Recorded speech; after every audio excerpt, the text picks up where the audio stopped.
Well, hello, I'm Rashid from BHC, and I'm so delighted that Ava, you've joined us today. You're a first aider, a first aid trainer, and we thought today for our latest kind of how-to videos, we're going to do something different that we've never done before, talk a little bit about first aid. And I remember, like, as a kid, people would see first aid boxes and all of this, and that we'd taught that we should be taught first aid. I think even I've got a first aid book somewhere, but I need to kind of find it and read it again because that was when I was a kid.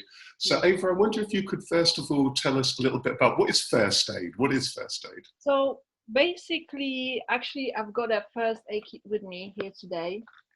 So this one is just like a pretty basic one. It's not like really advanced one, like it's just, you know, that one. I think actually I've got this one online a few months ago before, you know, the COVID-19 pandemic started. So I've got this one and I think it cost me around like £12. So it wasn't that expensive. And I think actually this one is like, as you can see, it's pretty small, but it's like pretty decent. And it's got all the basic items that I need. Actually, it's got like 19 items, and I've got like little list with the items that actually are in the first aid box. So I mean, the first aid is just it's collection of supplies and equipment that it's meant to use for, like, just to give medical treatment to any casualty, you know. So, you know, I think it's very important to have a first aid kit at home, because like when you're in a situation that, you know, something unexpected happen, you just want the certain things, you know, basically have them available like anytime, like so yeah, so it's very helpful to have a first aid kit at home. Wonderful. And it'll be good in a minute. We can go into what's in that first aid kit. Yeah. And so you're a qualified first aider and so on. Yeah. And do you also teach people sometimes around first aid? Because it must be an interesting thing to do, because it will be lovely for most. So Yeah. basically with work, what I do, because I work in the security, and we have like, we dealing with the, you know, with the public, we are dealing with the contractors. I work like in a new site, so we still have contractors on the side. So each of us, like, you know, security officers, you know, they always make sure that we are trained in the first aid, because like I said, anything can happen. It's a busy site, like we're dealing with like so many people, and you know, each day is different. Like, you know, each day we are like, we can be in so many different situations that, you know, we just want to make sure that people know how to use the first aid. So pretty much everyone that I work with, they are trained in their first aid. Yeah. So, well, that's so useful to know. So yeah. I've got a few things with me, and when I think of first aid, the first thing I think of are things like plasters and maybe things like aspirin and paracetamol. That's a good thinking, because basically first aid is just like, you need just like this basic, like I said, minimum like a 10 items, you know, that you're gonna need at home. Because what I want to talk about today is just like a first aid kit that you want to keep it at home. I mean, I went to Superdrug, like I think, like, I don't know, like a few weeks ago, and I was checking the shelves. I wanted to see what kind of first aid kit they got, you know, available, and you can get like, I think I found like at least 3 types of first aid. This one's like, it looks small, but compared to what they have at the store, it's like, it's quite big, because you can get like a small one for like a £5 for like with just basic 10 items. And when you mention the plasters here, yeah, so basically you're gonna have a plasters in, you know, every first aid kit. So let me just show you like quickly, you know, which items I got in my first aid kit. And it's like just like basic items that you need at home. So let me just start quickly. Okay, so basically first item that, you know, I'm gonna have in my first aid kit is gloves. And you know, with the pandemic now, with the coronavirus, you always have to wear gloves, especially when you're dealing with a casualty. Then we have to wear gloves simply to protect ourselves and protect, you know, person that are helping to, just to stop like from prevent any infection, you know, cross contamination. So before we're gonna, you know, do anything, we always have to put our gloves on. And then this is such wonderful already, Ava, because I wouldn't think about gloves, but of course, you know, many people, it might be in the workplace or on the street, whatever, you're going to need gloves. Yeah, of course.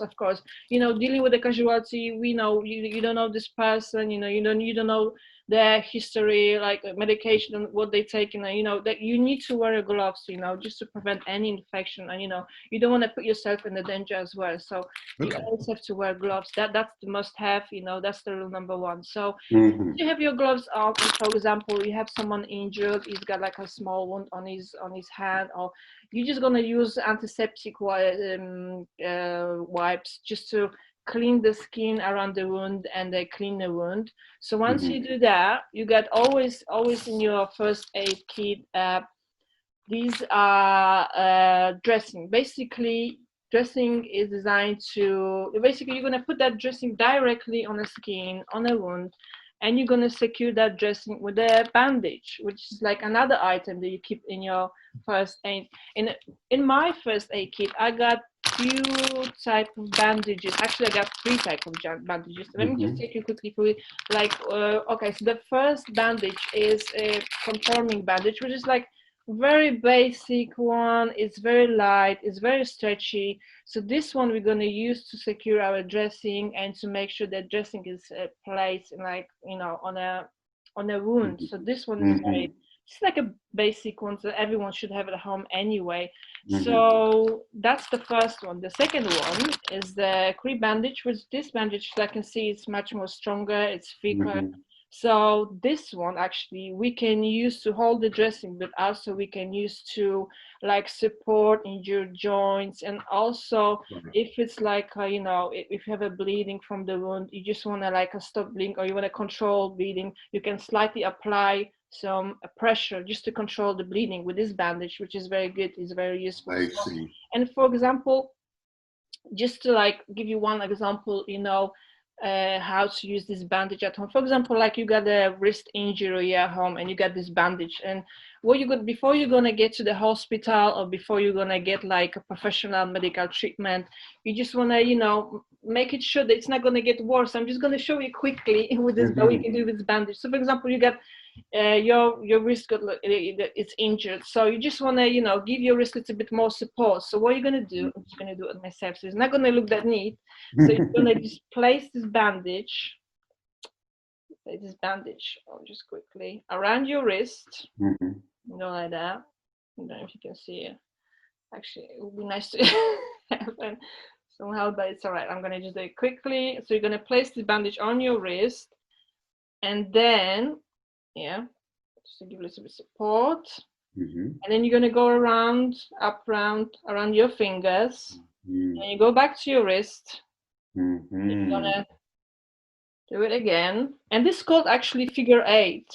Right. This is what I'm doing now, you know. So, and then you're going to go again, you're going to do another figure 8, you're going to do around your fingers, and you're going to go around your wrist again. So it doesn't look really neat because I'm just like doing the hurry, but okay, that's fine.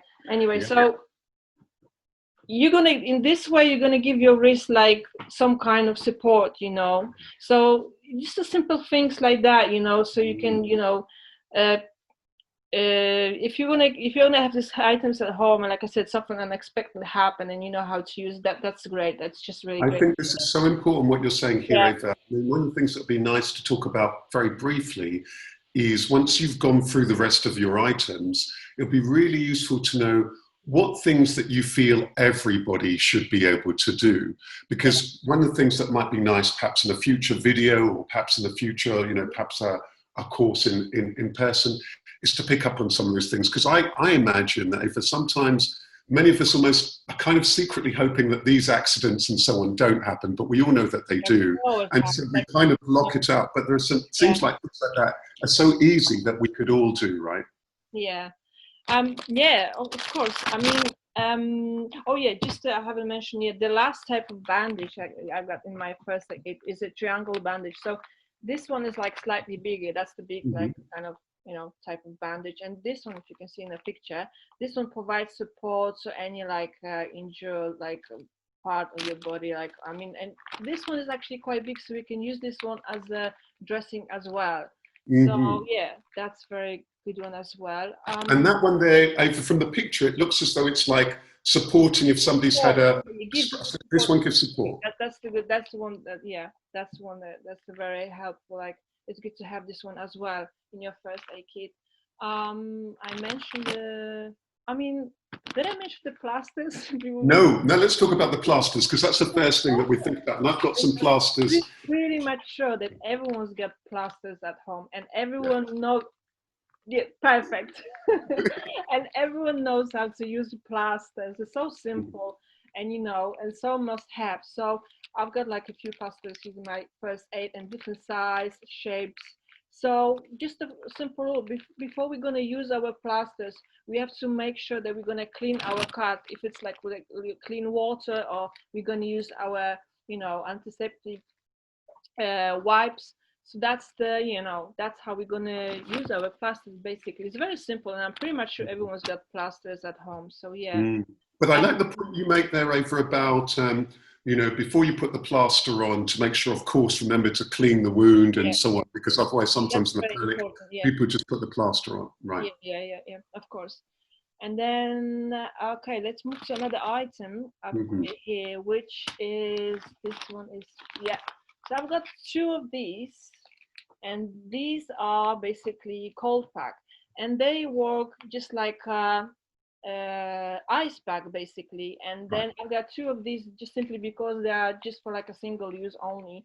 So these ones, they're very easy to use. You just squeeze them and shake them, and they get like very cold, and you can apply them directly on an injury, and then you can secure them with the bandage and hold it for about 20 or 30 minutes.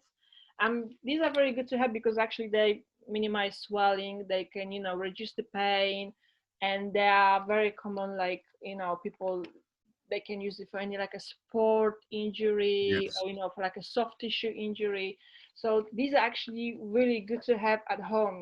Yeah, it sounds great, this one, because I'm thinking, just trying to think, sometimes, I guess, certain times where you have, I guess there's different types when I use the word burn, certain things when there's been a lot of heat, a heat thing, that ice can be useful. Am I right?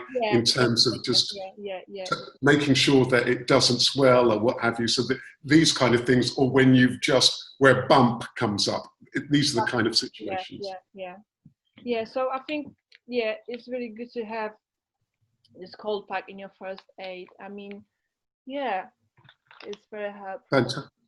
Fantastic. Any other items that you're wanting to talk us through in that very basic first aid kit? And what jumps out to me over straight away is that I hadn't even thought about it, that just before filming this, I thought, okay, what things have I got at home? And I've got things like, I've got antiseptic, and I've got paracetamol and plasters, but that's pretty much it.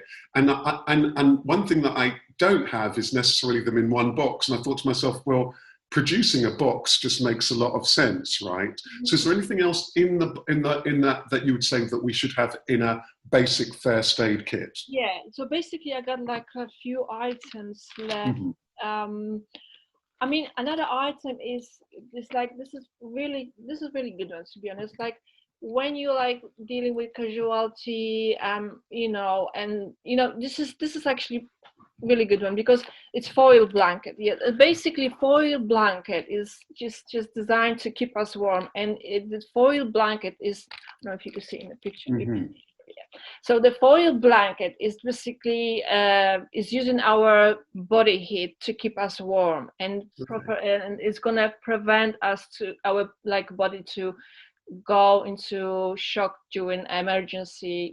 So this one is actually pretty good as well, the foil blanket.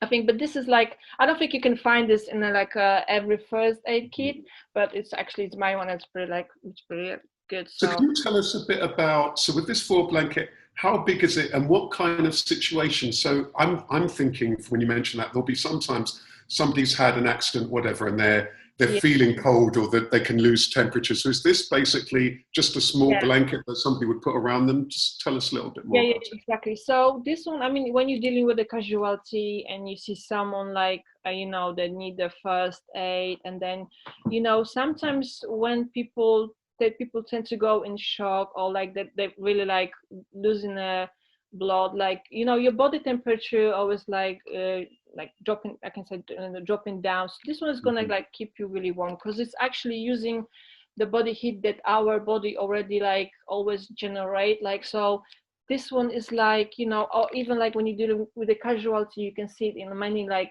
first aid clips that when they put their casualty in a safe position, they always like to use their foil blanket just to keep them warm until the professional, you know, medical help will arrive, you know. So this one is like really good to have.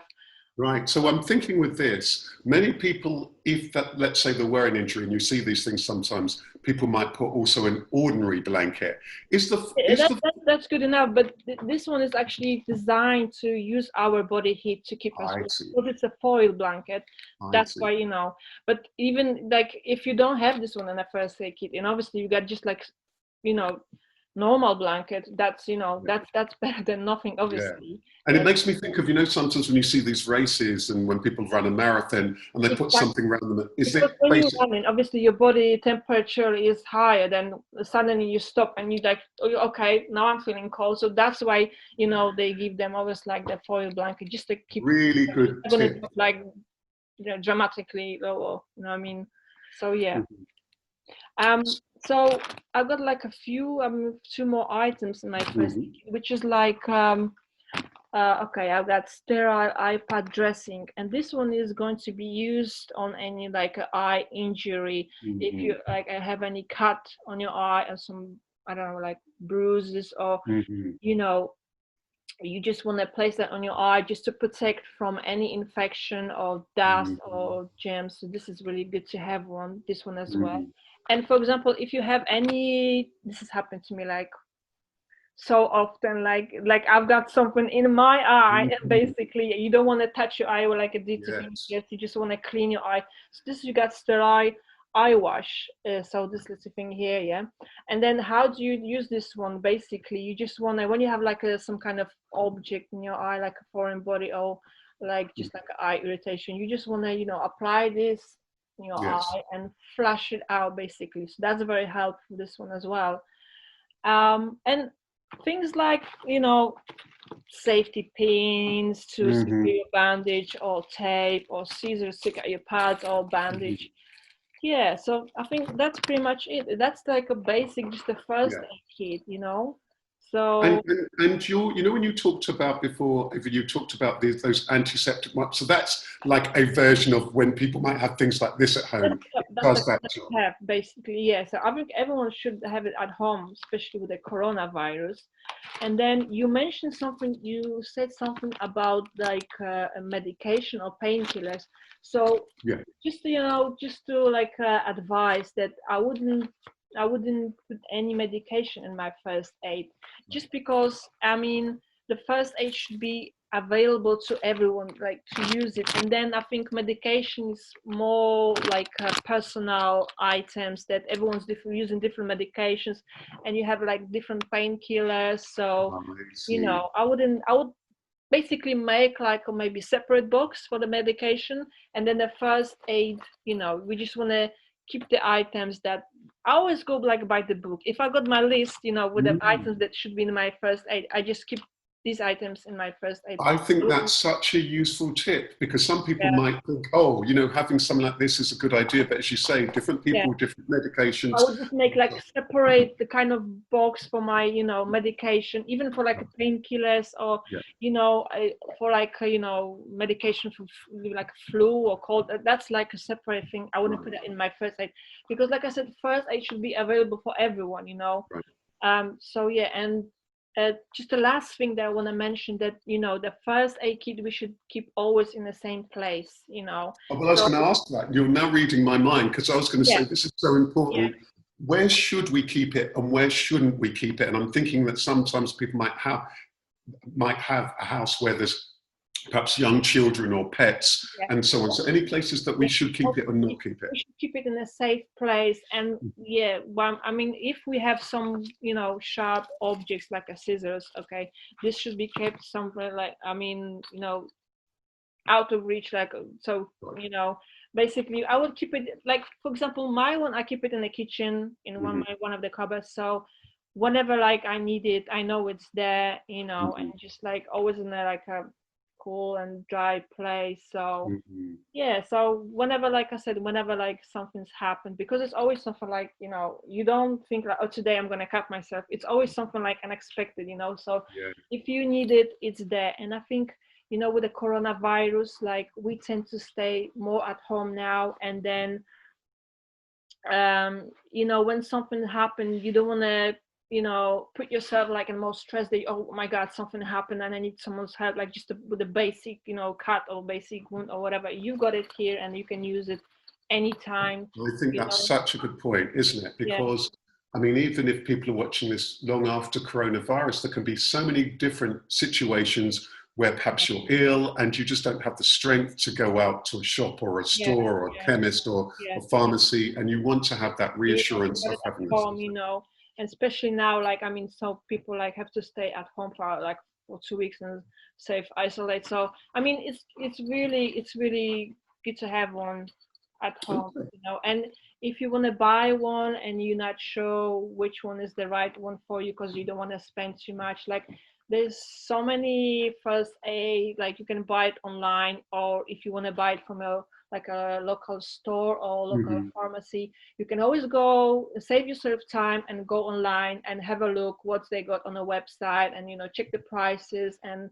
even you can go into a shop and ask someone, you know, like in a pharmacist, and they can advise you like what's inside, what you're gonna need, like which one is the better for you, if it's for your car, if it's for your home, or Yeah. if you want to keep it with you in your backpack whenever you like you have to go to work. And you know, Yeah. like, so, you know, this is really, you know. Well, I like that last idea that you said. I mean, two really useful tips there. You know, going in, perhaps you might want to look online before you Yeah, then go into the shop exactly. or Yeah, the just to store. save yourself And then, time. And now, you know, when you're going even to pharmacy, you have to like join the queue. So you might take you, you know, a while just to get there and have a look what kind of the first aid they got in the shop. right. So basically, I would say like do your research at home, and you Yeah. know, have a look, like, and you think about it. And you know, because there's so many like different first aids, like I said, mine will cost me £12, but you don't need to spend that much. You can just like get pretty decent one for like £7 and a Mhm. £5 from like, I mean, even like from Superdrug, you know. And you're gonna have your basic items like bandages, like a, you know, like a plasters, or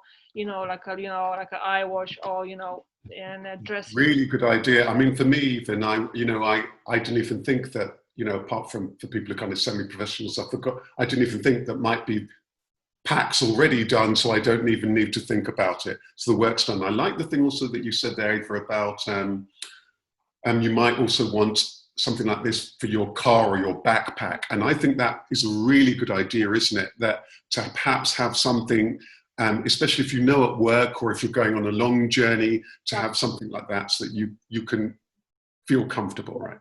So that's, yeah, I think everyone should have one at least some. I mean, it, you know, there's a plenty like you can choose from. So you know, it's pretty Yeah. much easy. Go online, do your research, and then decide. Like I said, like my one, I got it online, and then it just cost me £12. And it's like, as you can see, there's like many items in my first aid, so you know, I can use it whenever I need to. So yeah, that's that. I think that's pretty much it.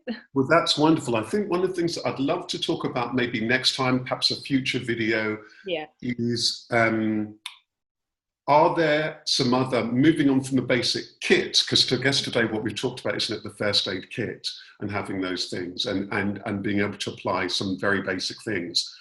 I'm wondering if there's certain things that we should be able to do. I'd love to talk a little bit about things like first aid training and some very basic things that perhaps we should be able to do, perhaps the recovery position, this, and so on. There might be a few things that would be good just to hear a little bit more about that. But can I just ask, just before we close, do you have any thoughts, Ava, about whether we should all do first aid courses and so on, and where to find them and so on? Sometimes, of course, if we're in the workplace, we might be lucky that there might be somebody first aid trained. I just kind of wish now Yeah. in the past that I had done, you know, some first aid training and so on. Have you got any thoughts about that? And maybe next time we'll talk a little bit more about some of the other things that perhaps people should be able to do, because people also talk about a thing, what's it called, that you see in some high streets? Is it called a defibrillator or something? You know, I can't remember what it's called now. I've forgotten what it's called. It's something like if somebody's having a heart attack. But anyway. The defibrillator, something. Yeah. Yeah, I can't remember, but there's a thing, I think that in some Yeah. places they have a thing That's that if, for advanced, obviously. Yeah. yeah, Yeah, but so basically, I mean, ideally, everyone should be like trained in the first aid. That would be great, you know. So if mhm, you have any opportunity or your workplace can offer you, first aid training, that's great, because like everyone should be, in my opinion, everyone should be, if an opportunity, then yeah, everyone should be trained in a first aid. So like I said, like in my workplace, we are, it's a busy site. So, most of the people that are first aid trained, because that's just the standard. So yeah, that's Mm. very.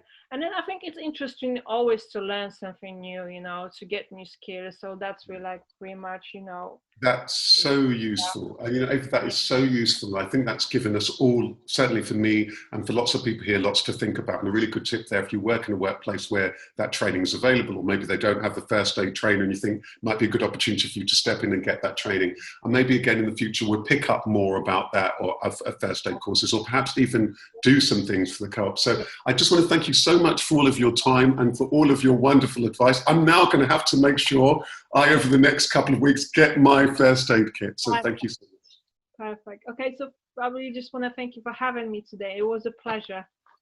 Yes, Thank thank you you. very much for having me. Thank you so much. A real pleasure. And thank you everyone for watching. All the best. Thank you.